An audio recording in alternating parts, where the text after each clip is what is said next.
My son slapped me across the face after his wife whispered poison in his ear for months.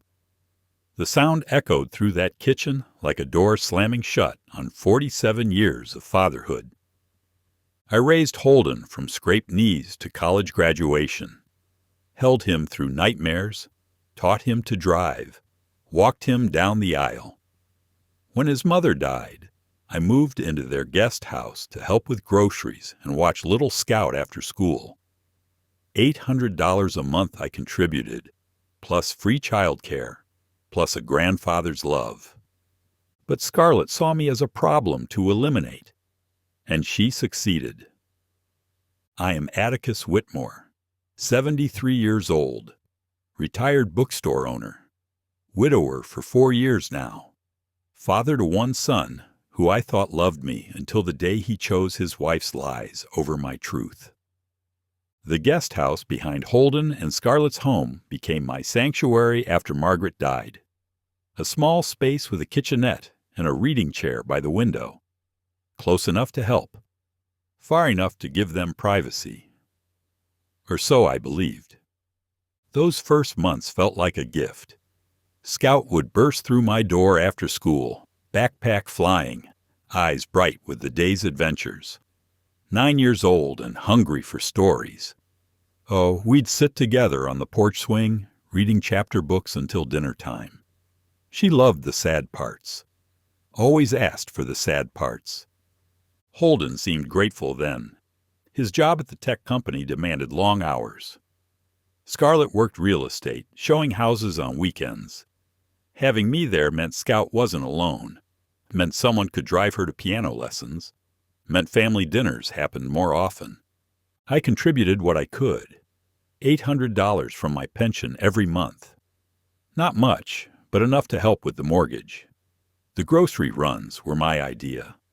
I enjoyed the routine, the purpose. Walking through the produce section, remembering what Scout liked, what Holden needed for his lunches. For 6 months, this arrangement felt like harmony. We were 3 generations under one roof.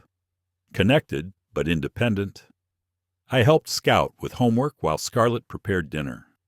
Read bedtime stories when her parents worked late. Fixed the fence gate that had been broken for months. I should have noticed when the watching started. Scarlett would observe us from the kitchen window. Scout and I reading together on the porch. Me teaching her to identify birds by their songs. Her asking questions about her grandmother. About the bookstore I used to run downtown. The watching felt different than casual interest. More calculated. Like she was gathering evidence for a case I didn't know was being built against me. The first criticism came wrapped in concern. We were reading Charlotte's Web when Scarlett appeared in the doorway.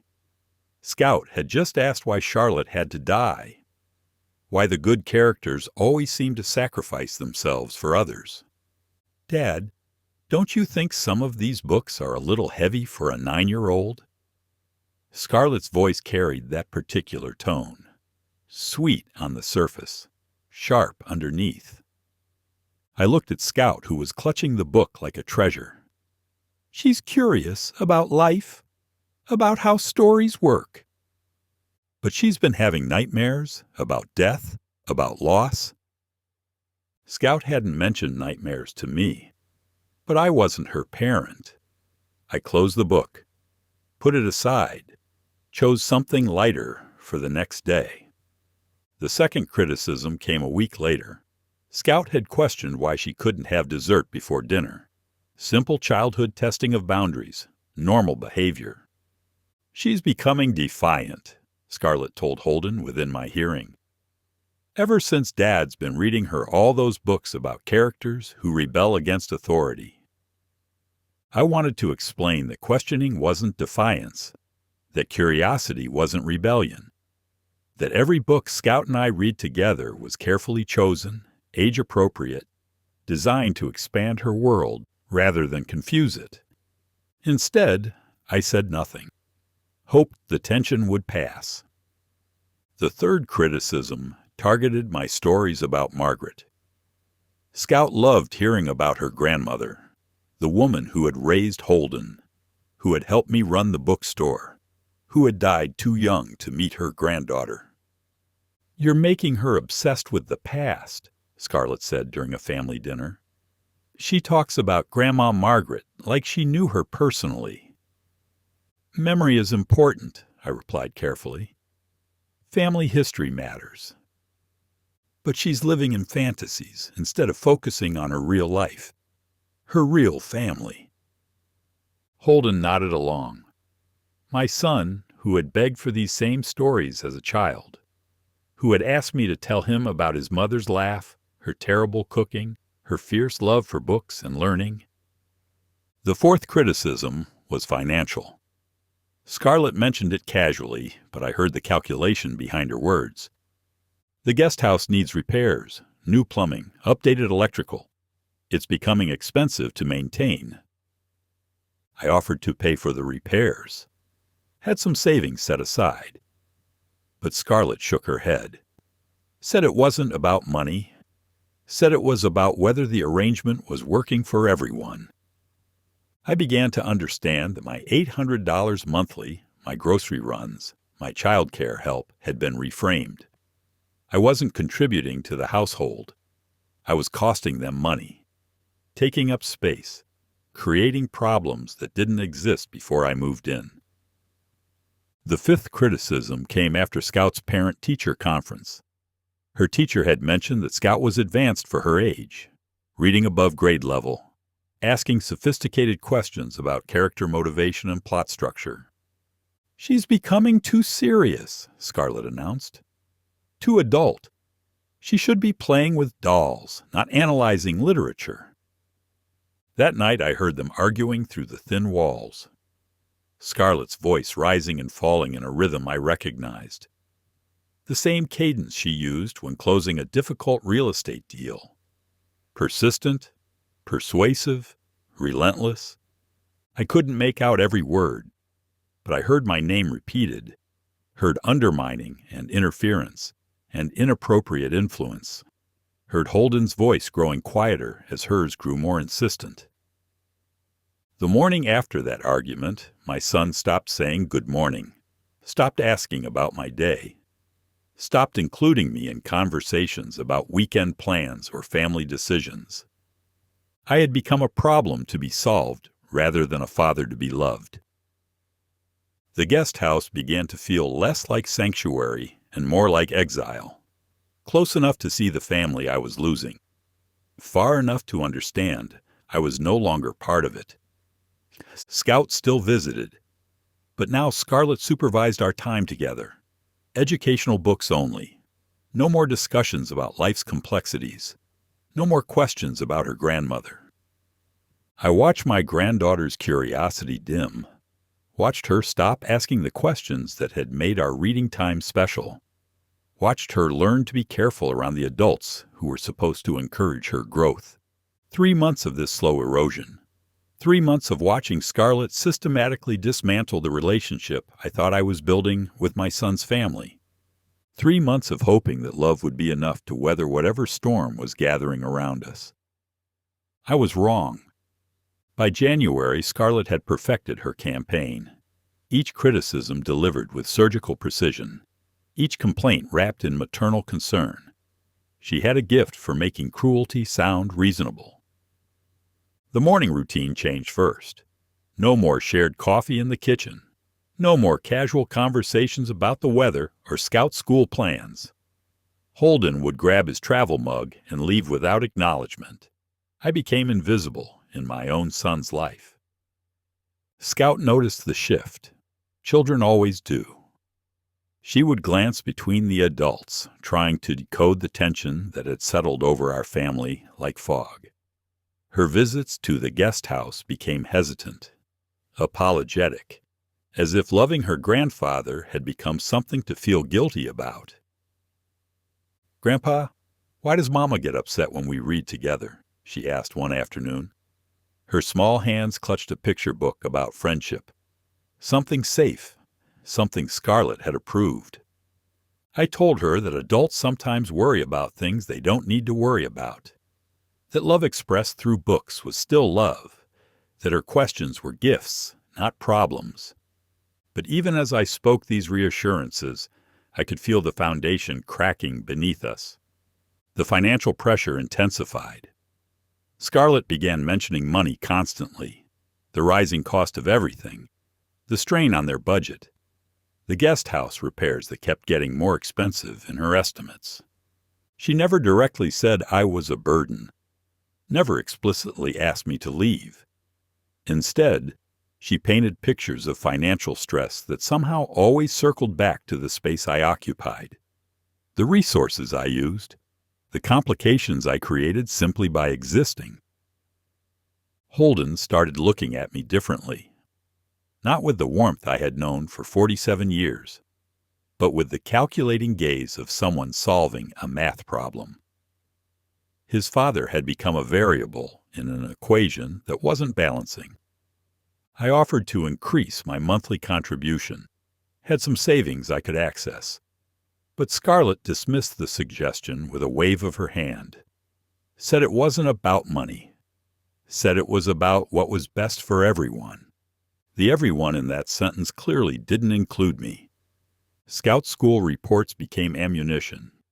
Her teacher mentioned that Scouts seemed distracted lately, less engaged with group activities, more interested in reading alone during recess than playing with other children. "She's becoming isolated," Scarlett announced during dinner, "too focused on books instead of developing social skills."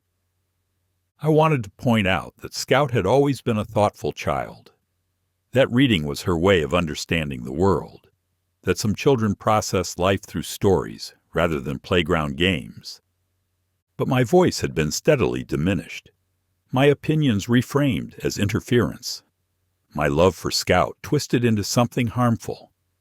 The supervision of our time together became more obvious. Scarlett would find reasons to interrupt our reading sessions, bringing snacks that weren't needed, asking questions that broke the flow of our stories, reminding Scout of chores or activities that suddenly couldn't wait. Our conversations became stilted.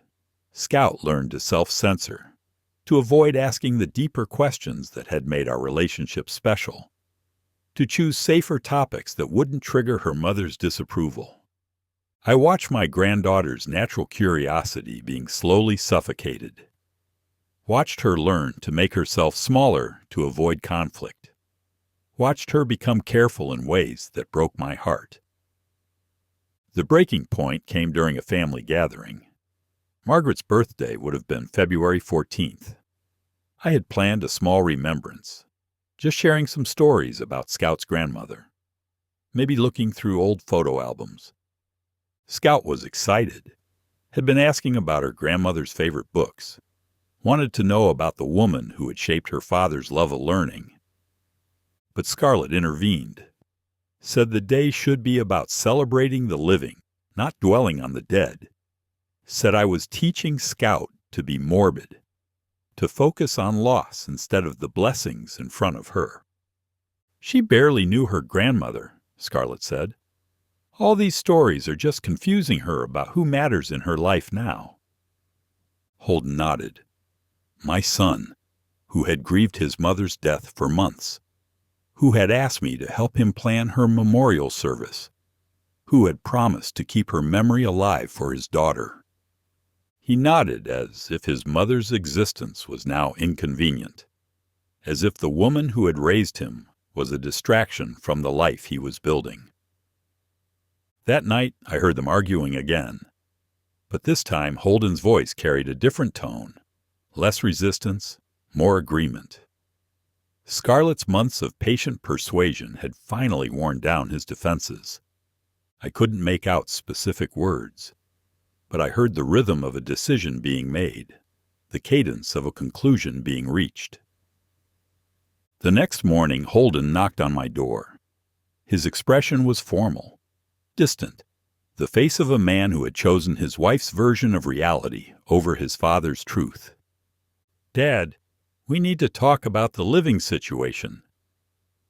I had been expecting this conversation for weeks, had prepared arguments about my financial contribution, about my help with Scout, about the love I thought I was providing to their family. But looking at my son's face, I understood that facts wouldn't matter. That logic had been defeated by months of careful manipulation, that I was about to lose everything I had spent 4 years rebuilding after Margaret's death. "The guest house arrangement isn't working anymore," he continued. "We think it would be better for everyone if you found somewhere else to live." Everyone. That word again. The same everyone that had never included me in Scarlett's calculations. I asked how long I had. He said 2 weeks. Said they would help me find a suitable place. Said this wasn't about love or family, just about what was practical. But we both knew it was about love, about choosing one person's version of love over another's, about deciding whose needs mattered more in the complicated mathematics of family loyalty. I told him I understood, told him I would start looking immediately, told him I didn't want to cause any more problems for his family. The lie came easily, the understanding, the acceptance, the politeness that masked the devastation spreading through my chest. I had become the problem that needed solving, the obstacle that stood between Holden and the Scarletts' vision of their perfect family. And my son had chosen to solve me by making me disappear. The next 2 weeks passed in a blur of apartment hunting and careful conversations. Scout cried when I told her I was moving, asked if she had done something wrong, if our reading time had caused the problem.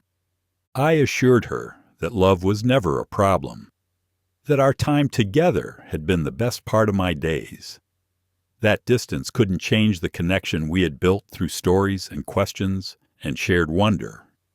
But even as I spoke these words, I wondered if they were true, if Scarlett would allow Scout to maintain a relationship with the grandfather who had been exiled from their lives. The morning I loaded my belongings into the moving truck, Holden helped carry boxes. We worked in silence, dismantling the life I had built in his guest house. Scout watched from her bedroom window, her small face pressed against the glass, her hand raised in a wave that felt like goodbye to more than just a living arrangement. I waved back, smiled as if this was temporary, as if Grandpa was just going on an adventure that would end with happy reunions and resumed reading sessions. Both of us knew better. But sometimes love requires us to pretend that endings are really beginnings. That separation is just another form of connection. That hope can survive even when families choose to break apart. April 15th arrived with the weight of reckoning. Tax papers spread across their kitchen table, like evidence in a trial I hadn't known I was attending. Numbers that told the story of a family drowning in expenses they couldn't meet. I had come to drop off groceries, a routine that had become my anchor over the past year. But the moment I walked through the door, I sensed something final, waiting in the air. Holden stood beside the table, holding bank statements in his hands. His face carried the expression of a man who had made a decision and was gathering courage to execute it. Scarlett hovered nearby, her presence radiating the satisfaction of someone whose long campaign was finally reaching its conclusion. "Dad, we need to talk." The words I had been dreading for months. The conversation that would transform everything I thought I knew about my place in their lives. "About what, son?"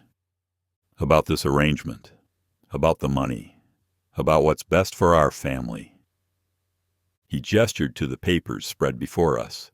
Mortgage statements, credit card bills, Scout school expenses, the mathematics of middle-class survival laid bare in black and white. "We're struggling, Dad, really struggling, and having you here isn't helping the way we thought it would." I felt the ground shifting beneath my feet. The $800 I contributed monthly, the grocery runs that saved them time and money, the free child care that allowed them to work without worry. All of it had been recalculated in some equation where my presence had become a deficit rather than an asset. "I'm happy to increase my contribution," I said. "I have savings. I can help more." Scarlett stepped forward. Her voice carried that familiar tone of reasonable concern that had become her weapon of choice. "It's not about money, Dad. It's about Scout. About what's best for her development." "What do you mean?" "She's becoming too attached to you, too dependent on your stories and your books. She needs to focus on her real life, not these fantasies about her grandmother." The word fantasies hit like a physical blow. Margaret's memory, the stories I shared about Scout's grandmother, the love I thought I was preserving had been reduced to harmful fiction. Those aren't fantasies. That's her family history. That's who she comes from. "She comes from us," Holden said. "From the family we're building now. Not the past you keep dragging into our present." His words carried Scarlett's phrasing, her logic, her vision of a family that existed only in the moment, untethered from the generations that had come before. "I'm not dragging anything. I'm sharing love. I'm giving her connection to the woman who raised you." "You're confusing her," Scarlett interrupted, "making her question our authority, teaching her to live in books instead of reality." The accusations came faster now. Months of careful preparation unleashed in a torrent of grievances I had no chance to defend against.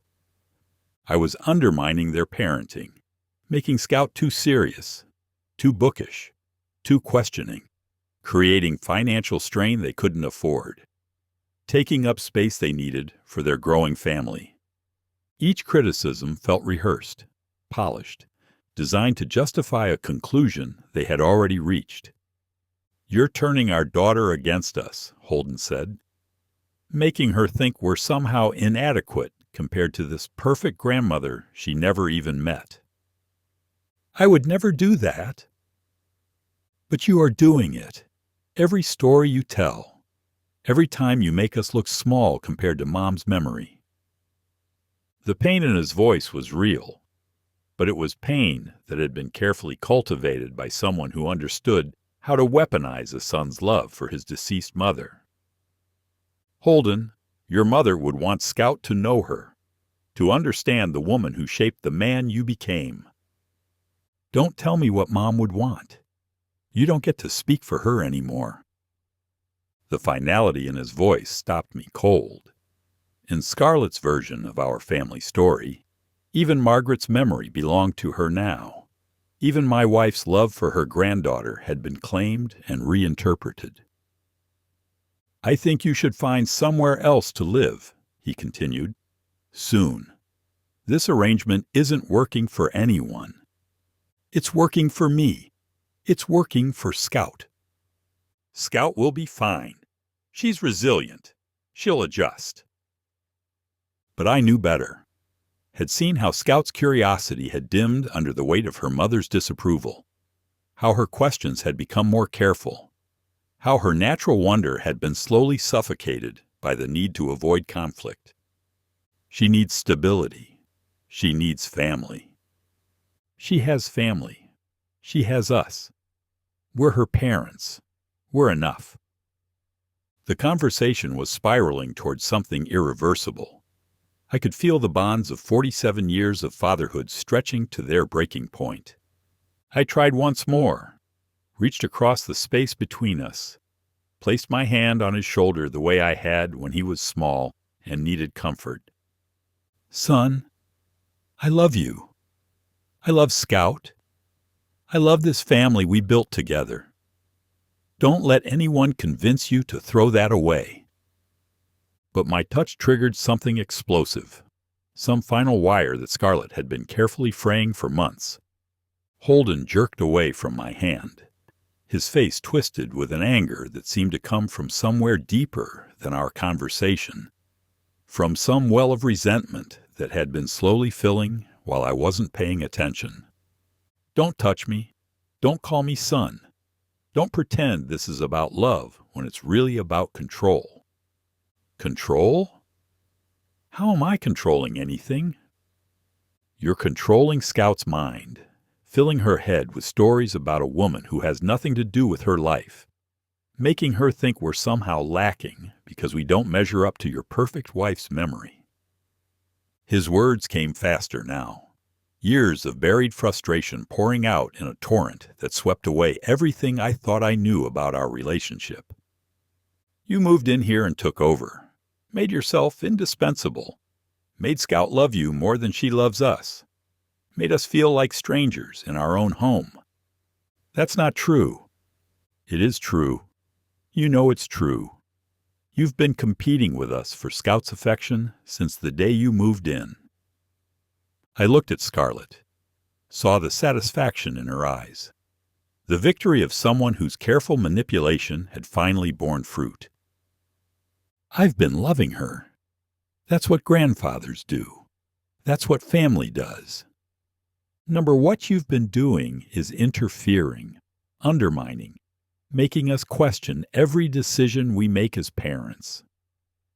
The accusation was so far from my intention that I couldn't process it. The love I had offered freely, the support I had provided gladly, the joy I had found in Scout's curiosity, had all been reinterpreted as acts of aggression. Holden, please, let's talk about this calmly. I reached for him again. One more attempt to bridge the chasm that had opened between us. One more effort to touch the son I had raised and find some ember of the bond we had shared. But this time, he didn't just pull away. His hand came up fast, connected with my cheek in a sharp crack that echoed through the kitchen. The sound of 47 years of fatherhood ending in a single moment of violence. I stumbled backward, more from shock than pain. My hand went to my face, feeling the heat where his palm had struck. We stared at each other across the kitchen. Father and son. Two men who had loved each other for decades, now separated by a chasm that seemed impossible to cross. From the doorway, Scout's voice broke the silence. Grandpa? She stood there in her school uniform, backpack still on her shoulders, witnessing the destruction of everything she had thought was permanent in her world. The three adults turned to look at her. This child, who had become the center of our conflict, who had never asked to be the reason families chose to break apart. In that moment, I had a choice. I could fight back, defend myself, demand justice for the months of manipulation that had led to this moment. Or I could choose dignity, could protect Scout from witnessing more ugliness, could take the blame for a situation that had been carefully orchestrated by someone who understood exactly how to destroy a family from within. I chose dignity. I'll be out by the weekend, I said quietly. Then I walked past my son, past the woman who had stolen him from me, past the granddaughter who would learn to grow up without the stories I had wanted to share. I walked out of their house and into an uncertain future, carrying the sting of betrayal and the weight of love that had been rejected. But I walked out with my dignity intact. Sometimes that's all a man has left to choose. What I did after that slap was disappear completely, not just from their house, but from their lives, their conversations, their future plans. I became a ghost they had successfully exorcised from their perfect family narrative. I packed my belongings like I was going on a brief trip. Somehow that made it easier. Just temporary boxes for a temporary absence. The books went first, then the photographs, then the chair where Scout and I had shared so many stories. By Saturday morning, 47 years of fatherhood fit into the back of a rented truck. Sunset Manor welcomed me with the practiced sympathy of people who understood sudden departures. Room 237 became my new world. East-facing window, small kitchenette, reading chair positioned to catch the morning light. I told myself I was choosing new beginnings. Really, I was just learning to live with endings. The first month passed in careful routine. Coffee at 6, breakfast in the communal dining room, afternoon walks through the garden, evening reading until my eyes grew tired. I built a life that required nothing from anyone. But Scout found ways to reach me. The first call came 3 weeks after I moved out. Her voice small and confused through the phone. "Grandpa, why did you leave? Did I do something wrong?" I told her that adults sometimes make decisions that don't have anything to do with children. That love doesn't disappear just because addresses change. That our reading time had been the best part of my days. "Mama says you were making me too serious, that I should play more and read less." The words carried Scarlett's phrasing, her logic, her systematic dismantling of everything Scout and I had built together. "Books are just another way to play," I said, "with ideas instead of toys. I miss our stories." "Me too, sweetheart, me too." The calls came sporadically after that, always when Scarlett was showing houses and Holden was at work, always brief, always ending with Scout asking when I was coming home. I never told her I wasn't coming home, never explained that home was a place I was no longer welcome, never burdened her with the truth about adult betrayal and family mathematics. Instead, I told her about the birds outside my window, about the books I was reading, about the garden where old people grew vegetables and stories in equal measure. Through these conversations, I learned about the aftermath of my departure. Scout's grades were falling. She had stopped participating in class discussions. Her teacher was concerned about her sudden lack of curiosity. "She asks about you," Scout whispered during one call. "Mrs. Patterson asks if you're okay. She says I seem sad." I wanted to tell Scout that sadness was temporary, that families sometimes break apart so they can learn to come back together, that love finds ways to survive even when everything else falls apart. But I wasn't sure I believed these things anymore. The reports from the outside world came through Mrs. Chen at the market. She visited Sunset Manor monthly, bringing gossip and sympathy in equal measure. "They're struggling," she told me over tea in the communal kitchen. "Financial problems, marriage problems. That woman bit off more than she could chew." Without my monthly contribution, Holden and Scarlett had fallen behind on their mortgage. Without my free child care, they were paying for after-school programs they couldn't afford. Without me as a common problem to solve, they had to look closer to home for their troubles. "The girl is acting out," Mrs. Chen continued, talking back to her mother, refusing to do homework, asking questions about you that make everyone uncomfortable. I felt a complicated mix of sadness and vindication. Scout was grieving the loss of our relationship, but her grief was causing exactly the kind of disruption Scarlett had claimed to prevent.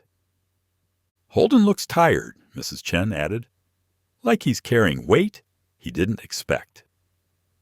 I wondered if my son was beginning to understand what he had lost, if the absence of my daily presence had revealed the true cost of choosing his wife's version of family over his father's love. But I didn't ask Mrs. Chen to elaborate. Some knowledge was too dangerous to possess. The seasons changed. Summer brought longer days in the garden. Fall brought new residents to Sunset Manor. Winter brought the kind of solitude that either breaks you or teaches you to find peace in your own company. I chose peace. Spring arrived with an unexpected gift, an envelope addressed in careful cursive. Scout's handwriting, but more mature than I remembered. Inside, a graduation invitation. High school. She had grown up during the years of our separation, transformed from a curious 9-year-old into a young woman I barely recognized in the enclosed photograph. "Please come, Grandpa," she had written on the back. "I need you there." Not want, need. I hadn't seen Scout in person for 3 years. Hadn't spoken to Holden since the day he slapped me. Hadn't been part of any family gathering, birthday celebration, or milestone moment. But she needed me there. I bought a new suit, had my hair cut, practiced the smile I would wear when I saw the family that had exiled me from their lives. The graduation ceremony took place in the high school gymnasium. Rows of folding chairs filled with proud parents and restless siblings. I sat in the back, hoping to remain invisible while still being present for Scout. When they called her name, she walked across the stage with Margaret's posture, her grandmother's quiet dignity, the grace of a woman who had learned to carry herself with purpose despite the chaos around her. She looked into the audience and found me immediately, smiled the smile that had once lit up our reading sessions, waved with the enthusiasm of a child who had never stopped missing her grandfather. After the ceremony, I stood uncertainly near the exit, unsure of my place in this celebration, unsure if my presence was welcome or simply tolerated. Then Scout appeared beside me. 18 years old, beautiful, grown into the curiosity I had helped nurture despite everyone's efforts to suppress it. "You came," she said. "You asked me to. I wasn't sure you would. I will always come when you need me." She hugged me then, long and fierce, the embrace of someone who had been waiting years for this moment. Over her shoulder, I saw Holden approaching. He looked older, worn down by the weight of decisions that had seemed reasonable at the time, but had proven costly in ways he hadn't anticipated. We stood facing each other, father and son, two men who had loved each other for decades before choosing to break apart. "Dad," he said quietly. "Holden. I'm sorry. Not for the slap. We both knew that moment couldn't be undone, but for the forgetting, for the choice to solve me like a problem instead of loving me like a father." "I know," I said. "Can we try again? Can we find a way back to being family?" I looked at Scout, still holding on to my arm, at Holden, carrying the weight of years of regret, at the future we might still build together if we chose courage over comfort. "We never stopped being family," I said. "We just forgot how to act like one." That Sunday, Scout visited me at Sunset Manor, room 237, east-facing window. We sat in my reading chair and talked about books, about the stories that had shaped her despite her mother's disapproval, about the grandmother she had never met but somehow knew through the memory I had tried to preserve. Holden came too, sat quietly while we turned pages, listened to the conversations he had once thought were dangerous, remembered the love he had chosen to sacrifice for the promise of domestic peace. The peace hadn't lasted, but the love had endured. I still live at Sunset Manor, still drink coffee that goes cold while I remember, still watch the sunrise through my east-facing window and think about the weight of choices and the power of forgiveness. Scout visits every Sunday now. Sometimes she brings friends. Sometimes she brings questions about life and literature and the complicated mathematics of family loyalty. Sometimes she brings Holden. We're learning to be family again. Not the way we were before, but the way we can be now. With honesty instead of harmony. With forgiveness instead of forgetting. Some stories end with justice. Others end with mercy. The best ones end with love finding a way to survive everything that tries to destroy it. Even betrayal. Even slaps. Even the silence that follows when families choose to break apart. Love endures. Love finds a way. Love comes home.